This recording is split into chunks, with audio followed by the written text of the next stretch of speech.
வணக்கம். கொண்டாட்டமான மனநிலையில் தான் இந்த கோலம் போடப்பட்டிருக்கு. கோயில் மாதிரி உங்களுக்கு தெரியும்னு நினைக்கிறேன். கோயில் கொஞ்சம் போர் அடித்தால் தெய்வம் வந்து வாழும் வீடு.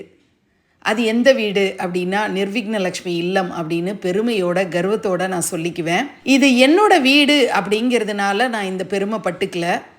நிறைய பூஜைகள், நூற்றுக்கணக்கான பூஜைகள் இந்த வீட்டில் நடந்திருக்கு. பெரிய பெரிய கொண்டாட்டங்கள் இந்த வீட்டில் நடந்திருக்கு. நிறைய பேர் வந்து சாப்பிட்ருக்காங்க, சந்தோஷப்பட்டிருக்காங்க, தங்கியிருக்காங்க.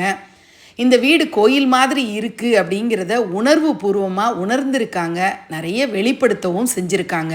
வீடுங்கிறது கல், மண், சிமெண்ட்டு, மரப்பொருட்கள், இன்னும் விலை உயர்ந்த பொருட்கள், கிரானைட், மார்பிள் அப்படிங்கிறது மட்டும் இல்லை. ஒரு வீடு அப்படிங்கிறது நமக்கு சந்தோஷத்தை கொடுக்கணும், மன நிம்மதியை கொடுக்கணும், படுத்தா தூக்கம் வரணும், வர்றவங்க எல்லாருமே இந்த வீட்டில் இன்னும் கொஞ்ச நாள் தங்கணும் அப்படின்னு ஆசைப்படணும்.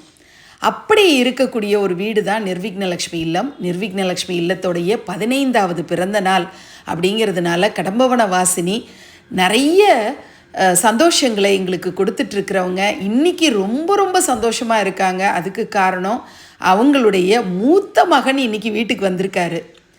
முக்குருணி பிள்ளையார் அப்படின்னு இவருக்கு நாங்கள் பேர் வச்சுருக்கோம். சுவாமி மலையில் சமீபத்தில் செய்ய சொல்லி நாங்கள் வாங்கினது.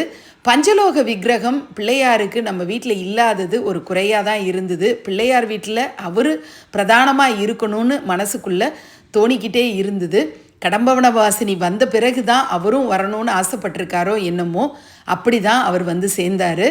முக்குருணி பிள்ளையார்னு ஏன் பேர் வச்சுருக்கோம் அப்படின்னா, கடம்பவன வாசினி மதுரை மீனாட்சி அப்படின்னா பிள்ளையார் முக்குருணி பிள்ளையாராக இருந்தால் நல்லா இருக்கும் அப்படிங்கிறது தான் எங்களுடைய விருப்பமாக இருக்குது.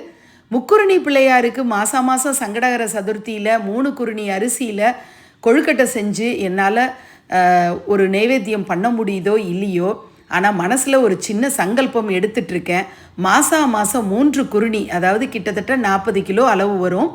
அந்த அளவீட்டுக்கு அரிசியை தானமாக கொடுக்கணும், முடியாதவங்களுக்கு, ஆசிரமங்களுக்கு அப்படி கொடுக்கணுன்றத ஒரு வாழ்நாள் சங்கல்பமாக, அதாவது என்னுடைய வாழ்நாளில் நான் இருக்கிற வரைக்கும் அப்படின்னு நான் ஒரு பிரார்த்தனையாக முன் வச்சுருக்கேன்.